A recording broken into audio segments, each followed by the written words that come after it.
ailleurs que chez soi. Il y a un côté où on doit se rassurer par le confort, les services, et l'envie aussi de vivre une aventure, un film, un nouvel imaginaire, d'être transporté dans un ailleurs qui peut correspondre à la culture locale, mais qui peut être aussi complètement différent.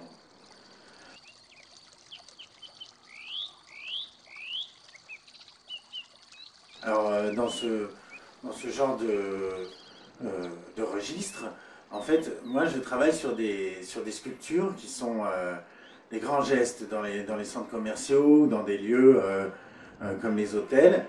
Et ces sculptures sont là justement pour transporter le visiteur, pour que tout d'un coup il se sente immergé d'une émotion multisensorielle avec des plantes, de la lumière, du son. Et tout ça pour que tout d'un coup il soit absorbé par cette image vivante et qu'il se sente transporté dans un ailleurs, un ailleurs qui est artistique, qui est différent, qui ne correspond pas forcément à une culture locale, mais tout simplement une recherche d'identification de l'objet dans un contexte local.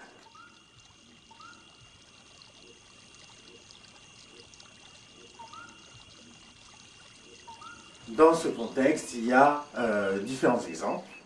Donc, notamment, je pensais à certains exemples, c'était quand j'ai commencé à faire végétal, et le design végétal, c'était avec Patrick Blanc.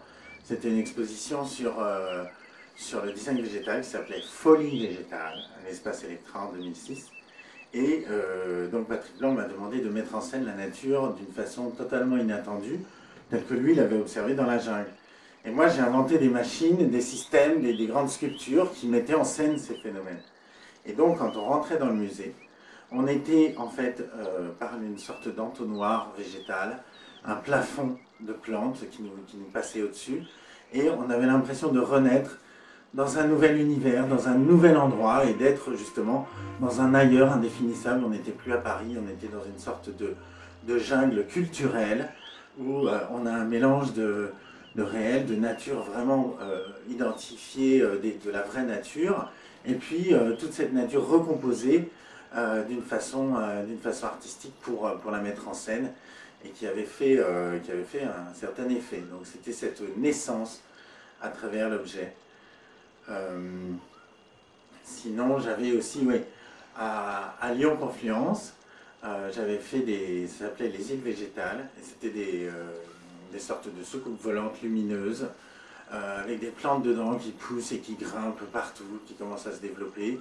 Et derrière, il y a des miroirs avec des murs d'eau, et on a l'impression d'être dans une sorte de monde interstellaire, tout en étant végétal, donc totalement inidentifiable. Et tout ça sur 3 niveaux du centre. Donc on pouvait voir par en dessous, par au-dessus, par le milieu. Et donc voilà, ça faisait une sorte de lien entre tous les étages du centre, et ça faisait aussi d'une certaine manière se sentir ailleurs, se sentir vraiment dans un voyage, dans une aventure, une expérience qui était celle d'aller visiter ce lieu.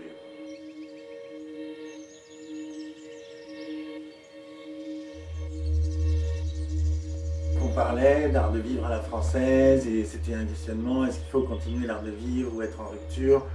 Et donc moi je dis voilà, avec ce genre d'installation, quand on arrive dans un lieu qui est un grand hôtel et qui est un espace comme ça qui peut être dédié à une sorte de nature qui va être sublimée, qui est complètement différente et qui va transporter dans un autre univers, on dit voilà, c'est ça, c'est ce genre de rupture qu'on attend, c'est que les grands hôtels dépassent le mode de vie, de vision de la plante qui est très liée à la fleur, une esthétique très maîtrisée, très plastique, et qu'on arrive à se laisser absorber par l'énergie végétale à travers une transposition futuriste qui fait que voilà, on est dans un autre type de voyage, et c'est tout à fait à la française, parce que la France a toujours été en avance sur les valeurs, sur l'évolution des styles et tout ça, et donc je ne vois pas pourquoi on reste réfugié dans une sorte de mode à l'ancienne.